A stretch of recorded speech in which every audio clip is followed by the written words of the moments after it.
Bonjour à vous tous, c'est toujours avec la chaîne Fademat qui revient et revient encore. Ici, on vous propose diverses vidéos qui tournent autour des mathématiques. Aujourd'hui, on va faire l'application du théorème direct de Thalès. On va faire un exercice auquel on va voir comment on peut appliquer le théorème direct de Thalès. Le théorème direct de Thalès. Oh, ne partez pas. Suivez-moi. On va faire l'exercice tout de suite. Le lien sur le théorème direct de Thalès. Ça se trouve au niveau de la description. Au niveau de la description, il y a un lien là pour voir le théorème direct de Thalès. C'est bon? Suivez-moi. Voilà, ici on a le triangle MNP, I appartient à MN et J appartient à MP et que IJ droite est parallèle à la droite NP. Et on nous demande de calculer la distance MI. La distance MI n'est pas donnée, donc on peut passer par le théorème de Thalès parce que on a ici une configuration de Thalès. MNP est un triangle. I appartient à MN, à la droite MN, virgule. J appartient à la droite MP,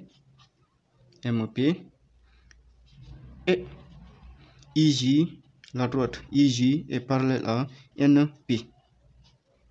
Alors, le théorème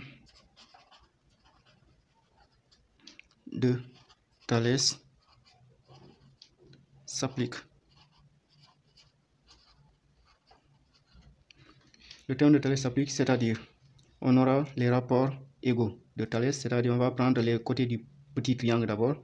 On a le petit triangle MIJ, on donne ses côtés, c'est MI, MJ et IJ. Pour le grand triangle MNP, c'est MI dans le petit triangle, MI c'est là, son côté homologue dans le grand triangle c'est MN.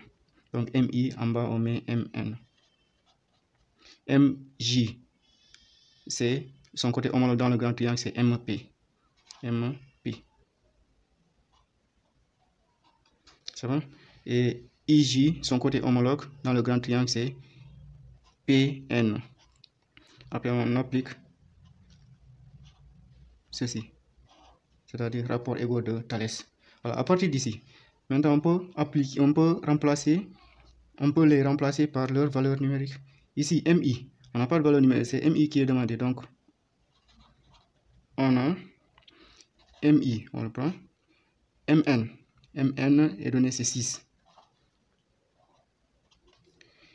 MJ, c'est 2 cm. MP, c'est 5. IJ n'est pas donné. IJ, c'est ici. La distance n'est pas donnée. NP c'est 4. C'est là. On a MI sur 6 est égal à 2 sur 5 qui est égal à IJ sur 4. On va prendre deux rapports égaux ici. Deux rapports égaux. Donc, on va regarder. MI sur 6 est égal à 2 sur 5 ou bien MI sur 6 est égal à IJ sur 4. Mais ici, on ne peut pas prendre ici parce qu'on ne connaît pas la valeur de IJ. Donc, MI sur 6 est égal à 2 sur 5. Et ce qui donne MI égale, on va faire le produit en croix. MI fois 5 est égal à 2 fois 6. Donc, du coup, MI est en relation avec 5, donc on divise par 5. 2 fois 6, on le met au numérateur. Donc, MI est égal à 2 fois 6, c'est 12 sur 5. Ceci est égal à 2,4. Donc, MI est égal à 2,4 cm.